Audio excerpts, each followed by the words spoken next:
Hey, what's up, everyone? Dave Kowsagan here with Dave's Your Guy Real Estate and Lighthouse Realty. A lot has changed in the real estate market since I last posted, so I figured I was due to share some facts and give you my 2 cents on what's happening in the real estate market and what I think is going to happen going forward. So, big news as of this morning is the average interest rate on a 30-year fixed rate mortgage is 7.375%.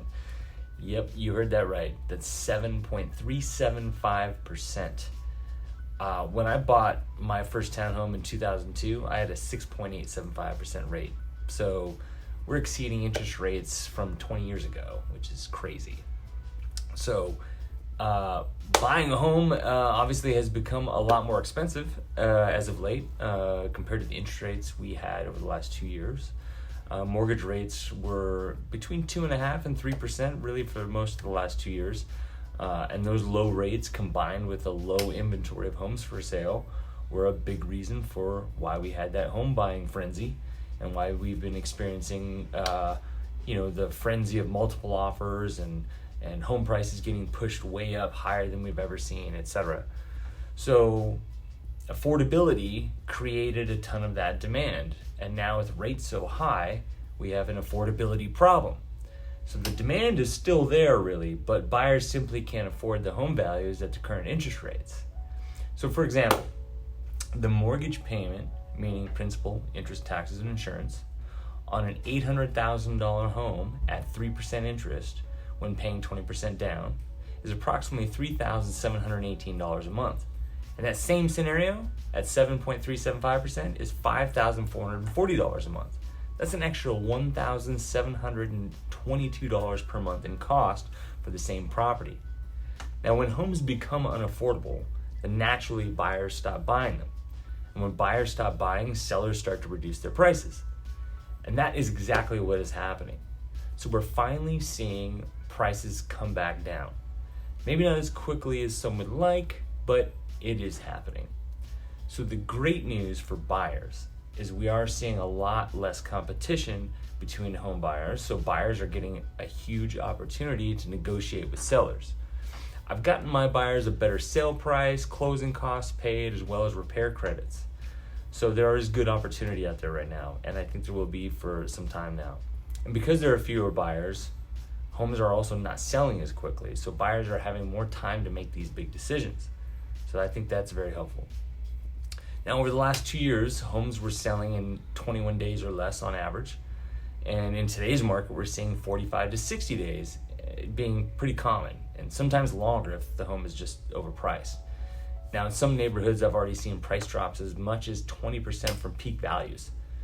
Now, sellers, don't go jumping off a cliff just yet, because this is all about perspective, okay? So as an example, I have a listing coming up that will likely sell for around $1.2 million. At the beginning of the year, that home would have sold probably for about $1.5 million. So that's a $300,000 drop in a matter of 7 or 8 months. Kind of stings, I get it. But to put things in perspective, the same home would have not sold for more than $850,000 in 2019. So only 3 years ago. So this homeowner is still going to be up $350,000 or 41% in just 3 years. So had the pandemic housing frenzy never occurred and we had a natural year-over-year appreciation rate, this home would be selling for no more than about $1 million today.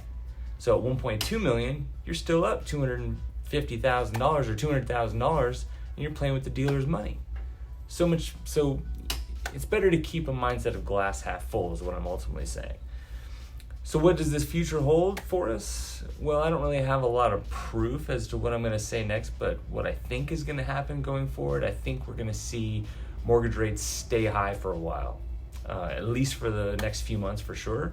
I think we're going to see prices continue to drop until we get to about where we should be had the pandemic housing frenzy never occurred. And I think we'll see interest rates slowly come down over the next year, and we'll probably get into the 5% range sometime next year, would be my guess. And I would say we'll eventually get back into the 4% range, which is where we've been hovering for like the last decade between 2010 and 2020. But, we'll wait to see where that goes. But buying and selling at this end of the day is still happening. So the sky is not falling. We'll just be navigating the market much differently and with a much different pace compared to the last 2 years. And long term, obviously, it's still much better to own a home rather than to rent. So buyers, go get pre-approved, but be patient, take your time, and trust your gut and your agent. Sellers, don't get caught up on dwelling on what you could have had. You can't go back in time. Most of you are still way ahead of the game. And plus, if you're selling for a lower price today, then wherever you buy next will also likely be lower. So it'll be a trade-off. And as rates eventually come back down, you'll be able to refinance into better rates over time anyway. So in the end, real estate buying and selling is different for every individual and their unique situation. So if you want to discuss your unique situation and get advice from a pro, give me a call, text, email, smoke signals, whatever you like, and I'll be happy to help you out.